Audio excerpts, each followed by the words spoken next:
News channel में आपका स्वागत है और मैं हूं आपके साथ पिंकी प्रेरणा। आइए बढ़ते हैं खबरों की ओर। अक्टूबर से दिसंबर तक भारत में प्रायः सभी मुख्य त्योहार मनाए जाते हैं। इस दौरान लोग एकत्रित होकर आपस में मिलते भी हैं, लेकिन कोरोना काल में इन त्योहारों के दौरान विशेष सावधानी बरतने की आवश्यकता है। एम्स देवघर के कार्यकारी निदेशक प्रोफेसर सौरभ वार्ष्णेय ने एक मुलाकात के दौरान उक्त बातें कही। उन्होंने त्योहार के दौरान लोगों से विशेष सावधानी बरतने की अपील करते हुए कहा कि अभी मौसम बदल रहा है और इस बदलते मौसम में संक्रमण फैलने का खतरा बढ़ जाता है। जिनकी इम्यूनिटी कमजोर है उन्हें ज्यादा सतर्क रहने की आवश्यकता है।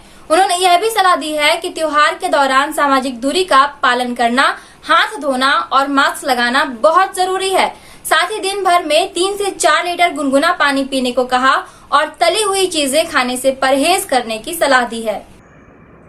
विजय जी, मैं एम्स देवघर की तरफ से कि मैं यहाँ पे प्रोफेसर सौरभ वार्ष्णेय, मैं यहाँ पे कार्यकारी निदेशक के पद पे कार्यरत हूँ। आपका आभार देता हूँ कि आपने कम से कम एक सामाजिक जिम्मेदारी को निभाते हुए ये हमको मौका दिया कि हम जो माननीय प्रधानमंत्री जी की संकल्प है और योजना है उसको सामाजिक तौर पर प्रेषित कर सकें और एक जन जागरूकता की कोशिश कर सकें कि हम कैसे इस संक्रमण से बच सकते हैं। और मैं एम्स देवघर परिवार की तरफ से ये आश्वासन देता हूँ कि जो भी यत्न, क्योंकि हम लोग अभी बहुत ही शुरुआती दौर में हैं अपने संस्थान के, बट इस दौर में भी, कठिन समय में जो भी हमारी संस्थान इसकी रोकथाम में योगदान कर सकेगा, हम सतत प्रयास करेंगे और उसके लिए हमेशा तत्पर रहेंगे। जी देखिए, मास्क जिसको हिंदी में मुखावरण भी कहते हैं, जो मैंने भी लगा रखा है और आप भी पहने हुए हैं और हम हर तरफ देखते लोग पहने हुए हैं, यह सबसे आवश्यक बचाव है कोरोना काल में। क्योंकि हमको सबको ये समझना पड़ेगा कि जो ये कोरोना की बीमारी है, ये सबसे ज़्यादा सांस की जो हम लेते और छोड़ते हैं उसके ज़रिए संक्रमित होती है। तो यदि हम किसी व्यक्ति जो कोरोना से संक्रमित है जाने अनजाने उसके संपर्क में आते हैं, तो उसके द्वारा छोड़ी हुई सांस से जो विषाणु निकलते हैं वो यदि हमारी सांस के ज़रिए हम अंदर लेते हैं, उसी से हम भी संक्रमित होते हैं। तो यदि आप यह मास्क पहने हुए हैं, और इस पे बहुत ही शोध पत्र आ चुके हैं कि यदि एक आदमी ने मास्क पहना हुआ है जो संक्रमित है और आप बगैर मास्क के हैं तो चांसेस लगभग 50% हैं। यदि दोनों व्यक्तियों ने मास्क पहना हुआ है तो संक्रमण के चांसेस केवल 5% हैं, और यदि दोनों ने मास्क नहीं पहना हुआ है तो संक्रमण के चांसेस लगभग 90% हैं।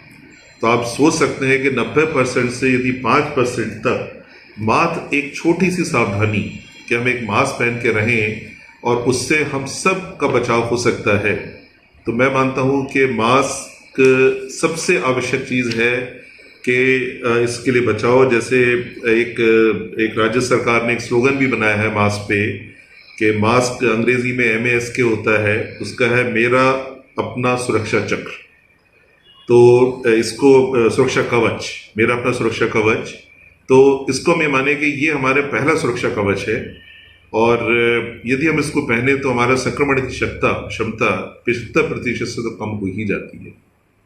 जी, पान के विषय में देखिए, ये बहुत महत्वपूर्ण सवाल है कि जो विषाणु के जो भी इन्फेक्शन होते हैं, यदि हम कोरोना को ना भी साथ रखें तो हम देखते हैं जब भी मौसम बदलता है तो वायरल इन्फेक्शन जो कहते हैं, विषाणु के इन्फेक्शन, वो हर साल होते हैं, लेकिन वो कुछ ही लोगों में होते हैं और वो उन लोगों में आमतौर पे होते हैं जिनकी शरीर की प्रतिरोधक क्षमता कम होती है।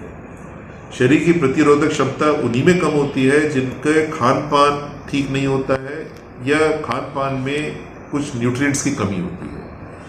यही स्थिति हम कोविड में देख रहे हैं कि कोविड का संक्रमण उन लोगों में ज़्यादा पाया जा रहा है जिनके अंदर शरीर की प्रतिरोधक क्षमता कम है।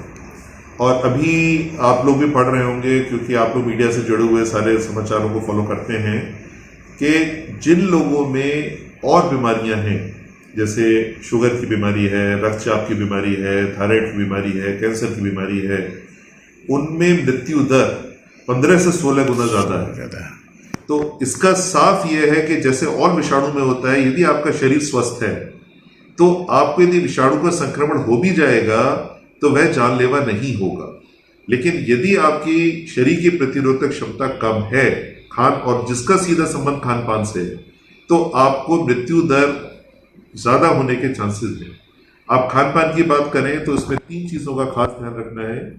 शरीर में पानी सबसे ज्यादा जरूरत होती है, तो हमको पानी का सेवन ज्यादा करना है। तो पानी का जो रिकमेंडेड है, हमको कम से कम 3 से 4 लीटर पानी कम से कम रोज पीना है। बेहतर होगा यदि हम गर्म या गुनगुना पानी पिए, क्योंकि जैसे मैं बात कर रहा था, विषाणु गले के अंदर रुकते हैं, तो हम यदि गुनगुना या गर्म पानी पीते हैं तो वहां से वो साफ करने में इजी रहता है, तो वायरल लोड जिसको कहते हैं वो कम रहता है। तीसरा, खाने पीने में हम तली हुई चीजें, मिर्च मसाले ये कम खाएं। हम सात्विक खाना ज्यादा खाएं, सब्जियां फल ज्यादा खाएं। हम उन चीज़ों का सेवन ज़्यादा करें, जैसे प्रोटीन है, जो लोग मांसाहारी हैं वो प्रोटीन मांस के रूप में लें। जो मांसाहारी नहीं है वह दाल या सोयाबीन इत्यादि चीज़ों से इसका सेवन करें, ताकि प्रोटीन की क्षमता, क्योंकि कोई भी बीमारी जब शरीर में होती है तो प्रोटीन एक प्रतिरोधक क्षमता को बढ़ाने का गुण रखता है, तो हमको उसका सेवन ज़्यादा करना है। और इसके अलावा नियमित आहार ज़रूर लें। जो लोग अपना फास्ट वगैरह रखते हैं, उपवास रखते हैं, उनको भी ध्यान रखना पड़ेगा कि वह उपवास के दौरान जब भी खाएं तो चीज़ें ऐसी खाएं जिससे शरीर की प्रतिरोधक क्षमता पे कमी ना आए।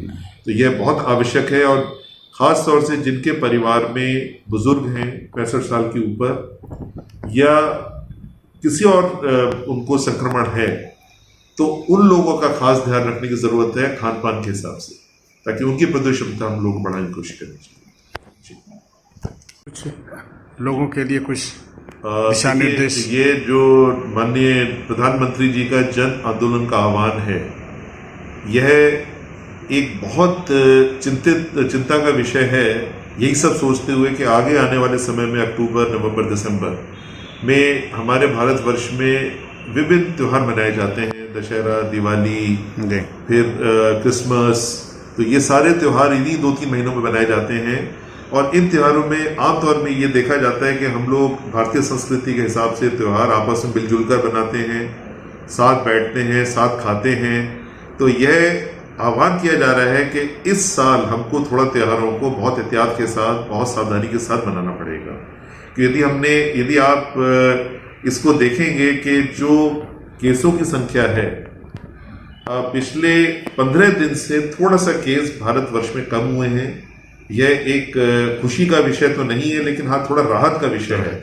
लेकिन हमें चिंता यह है कि जब ये त्योहार आते हैं, लोग मिलेंगे, बाजारों में जाएंगे, खरीदारी करने जाएंगे, एक दूसरे के घर जाएंगे, तो ये संक्रमण फैलने के चांसेस बहुत ज़्यादा है। यदि हमने इस दौरान इन चीज़ों का ध्यान नहीं रखा, जो 3 सावधानियां बार बार जो देखिए याद दिलाई जा रही हैं, सामाजिक दूरी, हाथ धोना और मास्क लगाना, यदि इनका ध्यान नहीं दिया तो एक डर है कि यह संक्रमण दोबारा फिर से ना हमारे यहाँ बढ़ जाए, और जिससे कि हम लोगों के यहाँ मृत्यु दर बढ़े, आर्थिक और मानव का नुकसान हमारे देश में और न हो। तो इसलिए बहुत ज़रूरी है कि ये त्योहारों के समय में हमको खास ध्यान रखना है कि हम संक्रमण से बचाव जरूर रखें। माननीय प्रधानमंत्री श्री नरेंद्र मोदी जी ने समय समय पर कई ऐसी योजनाओं को लागू किया है जो एक पूरे सामाजिक तौर पर कार्यान्वित करनी है। शायद उनके संज्ञान में भी यह चीज़ आई होगी कि इतना सरकार की याद दिलाने के बाद लोग ठीक से सावधानियों का अनुसरण नहीं कर रहे हैं, तो उन्होंने आह्वान किया कि 8 अक्टूबर को उन्होंने जन आंदोलन का आह्वान किया। जन आंदोलन का मतलब उन्होंने कहा है कि हम सबको सामाजिक तौर पे जिम्मेदारी लेनी पड़ेगी कि हम लोगों को बताएं, समझाएं और उनको कार्यान्वित करवाएं कि आपको जो 3 चीज़ हम सब के लिए ज़रूरी है, सामाजिक दूरी 2 गज की, बार बार हाथ धोना, किसी चीज़ के संपर्क में आने पे हाथ साबुन से या सैनिटाइज़र से साफ करना, और तीसरा मास्क का लगाना। और ये इस चीज़ को एक बड़े पैमाने पर फैलाने के लिए उन्होंने जन आंदोलन का आह्वान किया है। अभी 2 दिन पहले हमारे माननीय स्वास्थ्य मंत्री श्री हर्षवर्धन जी ने पूरी एक देशव्यापी सारे जितने भी बड़े सरकारी अस्पताल हैं जो भारत सरकार के उपक्रम हैं, उन सब के निदेशकों का एक मीटिंग ली 1.5 घंटा। उन्होंने सारे भारत सरकार के जो कार्यक्रम हैं उनको कैसे कार्यान्वित करना है और हम लोग उसमें कैसे इसको एक सामाजिक तौर पर एक इसको आंदोलन के रूप में ले जाके लोगों को जागरूक कर सकते हैं। तो उसमें हमारा एम्स देवघर भी उसमें भाग लेगा और हम लोग अपनी एक कार्य योजना बना रहे हैं कि हम लोग कैसे सामाजिक जागरूकता लाएं और इस बीमारी से बच सकें। जो यह जन आंदोलन है उसका जो एक मूल मंत्र माननीय प्रधानमंत्री ने दिया है कि जब तक दवाई नहीं तब तक ढिलाई नहीं जी। तो ये आप ये जो पीछे एक ये बैनर देख रहे हैं, ये बैनर भी भारत सरकार द्वारा रिलीज किया हुआ है और ये देशव्यापी इसको हम लोग सब लोग इसको यूज कर रहे हैं और ये मैसेज फैलाने की कोशिश कर रहे हैं कि क्योंकि आज की तारीख में जब तक हमारे पास इलाज नहीं है तब तक बचाव ही इलाज है। तो यह एक सामाजिक एक चेतना और ज्ञान फैलाने की जरूरत है। ये भारत सरकार ने 8 अक्टूबर से इसको ऐलान किया हुआ है। देखिए, हम सब कोविड शब्द जो है दिसंबर 2019 से सुन रहे हैं। पहला केस जो विश्व में पाया गया था वो चाइना वुहान में दिखा था, वो दिसंबर के अंत में दिखा था। लेकिन भारत में जो संक्रमण शुरू हुआ है वो सबसे पहला केस 30 जनवरी को केरल प्रांत में पहला रिपोर्ट हुआ था और तब से भारत सरकार भी चिंतित होने लगी कि ये विश्व की सीमाओं को तोड़ता हुआ भारत में भी प्रवेश कर चुका था। पहला दिल्ली में जो केस पहचाना गया था वो 2 मार्च को पहचाना गया था। भारत में जो पहली कोविड से कोरोना से मृत्यु हुई थी वो 12 मार्च को हुई थी। इन सब चीज़ों को गंभीरता से लेते हुए भारत सरकार ने सबसे पहली बार, आप सबको ध्यान हो तो 22 मार्च को एक जनता कर्फ्यू का ऐलान किया था। और जनता कर्फ्यू का ऐलान इसलिए किया था कि लोगों को एक सावधानी दी जाए कि भाई ये संक्रमण हमारे देश में आ चुका है, हम सबको साथ मिलकर लड़ना है और बचाव करना है, क्योंकि किसी को इसका इलाज तब तक नहीं पता था और आज भी नहीं पता है। और उसके बाद आपने देखा कि अलग अलग फेजेस में लॉकडाउन भारत सरकार ने लागू किए। जो पहला लॉकडाउन लागू किया गया था वो 25 मार्च को किया गया था। उसके उपरांत भारत सरकार ने 2 अप्रैल को आरोग्य सेतु ऐप को लॉन्च किया, जो एक बहुत ही कारगर योजना रही कि उससे हमको कम से कम पता चलता है कि हम जिनके संपर्क में आए, यदि उन्होंने भी कार्य सेतु ऐप डाउनलोड किया हुआ है तो क्या हम संक्रमित व्यक्ति के संपर्क में आए या नहीं, और यदि आए तो हमें कितने चांसेस हैं इन्फेक्ट होने के, और यदि हमें इन्फेक्शन का लक्षण कोई लग रहा है तो सरकार हमारी सेवा के लिए फौरन हमको संपर्क करती है। तो वो एक बहुत कारगर भारत सरकार की योजना रही। और यदि आप बचाव की बात करें तो भारत सरकार, जैसे मैंने बताया, शुरू से जनता कर्फ्यू, लॉकडाउन, ये सब प्रयत्न इसलिए किए जा रहे थे कि हम आपस में ज़्यादा ना मिलें। आपस में ज़्यादा मिलेंगे तो संक्रमण की दर तेज होती है। लेकिन आर्थिक व्यवस्थाओं को देखते हुए, लोगों की ज़रूरतों को देखते हुए, देश की ज़रूरतों को देखते हुए, अलग अलग महत्व की चीज़ों को देखते हुए भारत सरकार को धीरे धीरे लॉकडाउन खोलने पड़े, क्योंकि यह एक मुझे लगता है कि सभी विश्व में सभी देशों की एक अर्थव्यवस्था को देखते हुए इनको खोलना पड़ा। लेकिन 3 चीज़ें भारत सरकार जो शुरू से जोर दे रही है वह मैं पुनः एक बार सबको स्मरण कराना चाहूँगा कि सबसे पहले सामाजिक दूरी, कि हमको कम से कम 2 गज की दूरी मेंटेन करनी है। 2 गज की दूरी का मतलब ये होता है कि यदि दोनों आदमी अपना पूरी हाथ फैलाएं तो हम दोनों हाथ 2 हाथ के बराबर कम से कम दूरी होनी चाहिए जब हम किसी संपर्क में आते हैं। दूसरी चीज़, हमको भीड़ भाड़ की जगह में कहीं नहीं जाना चाहिए। आपने देखा होगा कि सारे सार्वजनिक स्थानों को पहले बंद कर दिया गया था, वे धीरे धीरे खोले जा रहे हैं, लेकिन उनमें भी हमको सामाजिक दूरी का बहुत ध्यान रखना है, चाहे वो सिनेमा घर हो, चाहे कोई भी ऐसी पब्लिक प्लेस हो जहाँ हम चाहते हैं, चाहे वो हमारे पूजा के स्थल भी हो। उसके अलावा दूसरा जो भारत सरकार ने कहा है कि जो संक्रमण है, ये हम जो विभिन्न चीज़ों को छूते हैं तो ये विषाणु हमारे हाथों में लग जाते हैं, और उसको हम बार बार हम भी अपने हाथ से यदि हम आँख, नाक, मुंह छूते हैं तो यह सांस के ज़रिए हमारे अंदर प्रवेश ज़्यादा कर सकते हैं। तो इसलिए बार बार ये कहा जाता है कि आपको जब भी आप कोई चीज़ छुएं या किसी ऐसी चीज़ के संपर्क में आए जिसको आपको ज़रा सा भी शक है कि इसमें संक्रमण के चांसेस हैं, तो आपको फ़ौरन हाथ धोने हैं। हाथ धोने के लिए 2 चीज़ों को बहुत जोर दिया जा रहा है कि आप साबुन पानी से हाथ धोएं। साबुन पानी से हाथ धोने से लगभग 80 से 90% विषाणु धुल जाते हैं, साफ हो जाते हैं। और इसके बाद भी आपको लगता है कि यदि आप किसी संक्रमित व्यक्ति के संपर्क में आए हैं या आप किसी ऐसी जगह जहाँ संक्रमण के चांसेस बहुत ज़्यादा हैं, तो अल्कोहल बेस्ड हैंड सैनिटाइज़र जो उपलब्ध हैं उनसे हमको हाथ धोना चाहिए। अभी शोध में ये भी चीज़ें आ रही हैं कि साबुन से हाथ धोने से भी उतना ही कारगर बचाव है जितना अल्कोहल के सैनिटाइज़र से है। अल्कोहल के सैनिटाइज़र से जो हाथ की त्वचा है उस पर थोड़ा सा नुकसान होता है, खुश्की आती है, तो इसलिए साबुन से हाथ ज़रूर धोएं। जहां आपको लगता है कि संक्रमण के चांस ज़्यादा है वहीं पर अल्कोहल सैनिटाइज़र इस्तेमाल करें। तीसरा जो भारत सरकार ने आपको बचाव का कहा है कि सामाजिक दूरी हो गई, हमने बताया, हाथ धोना हो गया, और तीसरा भी आपने हमसे बात की मास्क की। तो मास्क लगाने के बारे में मैं एक सभी को बताना चाहूँगा कि मास्क एक बहुत महत्वपूर्ण सुरक्षा कवच है। लेकिन अफसोस ये होता है कि भारत सरकार के बार बार याद दिलाने के बाद या तो मास्क नहीं लगा रहे हैं लोग या ठीक से नहीं पहन रहे। अभी एक सर्वेक्षण हुआ था जिसमें पाया गया कि 90% भारतीय जनता इस चीज से अवगत है कि भारत सरकार ने क्या क्या 3 बचाव बताए हैं, लेकिन केवल 44% उसको कार्यान्वित करते हैं। तो आप समझें कि यदि 90% लोग जानते हैं तो उसमें आधे लोग हैं जो केवल उसको इस्तेमाल कर रहे हैं। तो ये बहुत चिंता का विषय है कि जानकारी होने के बाद भी यदि हम उसको नहीं कर रहे हैं तो हम अपने को संकट की तरफ धकेल रहे हैं जो जानलेवा भी हो सकता है। मास्क किसी भी प्रकार का हो सकता है। मास्क के 3 चीज ध्यान रखने बहुत जरूरी है। एक, जो भी मास्क सुबह पहने वो साफ होना चाहिए। यदि हम 3 दिन से कोई मास्क पहन रहे हैं तो वो हम चौथे दिन पहने, उससे इन्फेक्शन होने के चांस ज्यादा हैं बगैर बचाव के। जब भी आप मास्क पहने उसमें आपको मास्क ऐसा पहनना है कि नाक और मुंह पूरा कवर होना चाहिए।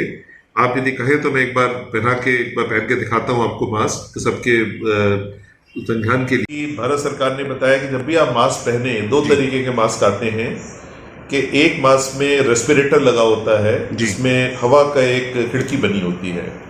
वह मास्क आपका बचाव तो करते हैं लेकिन आपके सामने वाले का बचाव नहीं करते हैं, क्योंकि जो आप हवा ले रहे हैं वो तो छन के आ रही है, लेकिन जो आप हवा निकल रहे हैं वो सीधी बाहर जा रही है। तो इसलिए जो रेस्पिरेटर वाला मास्क है वह बहुत कारगर मास्क नहीं है,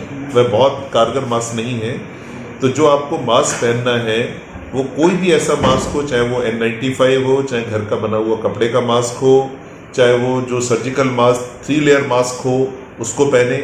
लेकिन मास्क पहनने का तरीका है, जब आप मास्क पहन रहे हैं ऊपरी सतह पे हाथ नहीं लगाना है। इसको आपको पहनना है केवल साइड से ऐसे पकड़ेंगे। साइड से पकड़ने के बाद अपनी नाक और मुंह को कवर करते हुए एक बार में पूरा कान के ऊपर चढ़ा लें और बस ये ऊपर पिन होती है जो एल्युमिनियम की, उस क्लिप को दबा दें। क्लिप को दबाने का मतलब ये होता है कि जो आप मास्क पहन रहे हैं वो पूरा टाइट होना चाहिए। तो जब आप सांस ले रहे हैं तो आपके सांस लेने के साथ मास्क को हिलना चाहिए। इसका मतलब टाइट हो गया। यदि ये टाइट नहीं है तो इसका मतलब हवा झिर्रियों से अंदर जा रही है, तो ये प्रोटेक्शन या सावधानी नहीं देगा। यदि आपको बीच में मास्क उतारना है तो कभी भी ऐसे पकड़ के मास्क को ना उतारें, इससे जो है संक्रमण और बढ़ता है। ये मास्क उतारने का कई बार आप देखते होंगे लोग ऐसे उतार के बात करते हैं या घूमते हुए दिख जाएंगे, ये गलत तरीका है। यदि आपको मास्क उतारना है, यदि आपको पानी पीना है या कोई खाना खाना है, तो जैसे पहना है वैसे ही आप अपने कान की बीच उंगली ले जाएं, मास्क को ऐसे उतार के ऐसे सतह पे सीधा ना रखें, हमेशा उल्टा करके सतह पे ऐसे रखें। और इसके बाद इसकी ऊपरी सतह को आपको कभी भी हाथ नहीं लगाना है। उसकी वजह यह है कि आप जब भी मास्क पहने हुए हैं, जो भी विषाणु एकत्रित हो रहे हैं वो इस सतह पे हो रहे हैं। तो आप यदि इसको छू रहे हैं और फिर आप अपने और शरीर के अंगों को छू रहे हैं तो आप संक्रमित होने के चांसेस रखते हैं। तो ये एक सबसे निवेदन होगा कि मास्क को ठीक से पहने। एक बार का पहना हुआ मास्क यदि आप N95 मास्क इस्तेमाल कर रहे हैं तो यह एक वैज्ञानिक इस पे जानकारी आ चुकी है कि आप 3 से 4 बार 3 दिन का गैप देके उसको इस्तेमाल कर सकते हैं। 3 दिन का गैप इसलिए कहा गया है क्योंकि ये पाया गया कि विषाणु सतह पर 3 से 4 दिन तक ही जीवित रह पाता है, उसके बाद वो जीवित नहीं रहता है। तो यदि आप कोई मास्क N95 ले भी रहे हैं और आप उसको चौथे दिन पहन रहे हैं तो वो एक सेफ चीज है, उसको पहन सकते हैं। जो लोग जैसे मैं झारखंड में हम लोगों का संस्थान स्थित है, अभी हाल में मैं आसपास के प्रांतों में भी गया तो वहां हमने देखा कि लोग मास्क नहीं पहन रहे हैं, उनके गले में गमछा तो पड़ा हुआ है कंधे पे। तो मेरा निवेदन ये रहेगा यदि आपके कंधे पे गले में यदि गमछा है या अगर गमछे को भी 2 लेयर का करके नाक और मुंह को ढके हुए हैं तो वो भी एक बचाव। तो यदि आप किसी स्थिति में हैं कि मास्क आपके पास नहीं है और गमछा आपके पास है तो आप उससे नाक और मुंह ढक सकते हैं, वो भी बचाव करेगा। हो सकता है इतना ना करे जितना मास्क करेगा, लेकिन हाँ वो कम से कम 50-60% बचाव तो आपका करेगा संक्रमण से।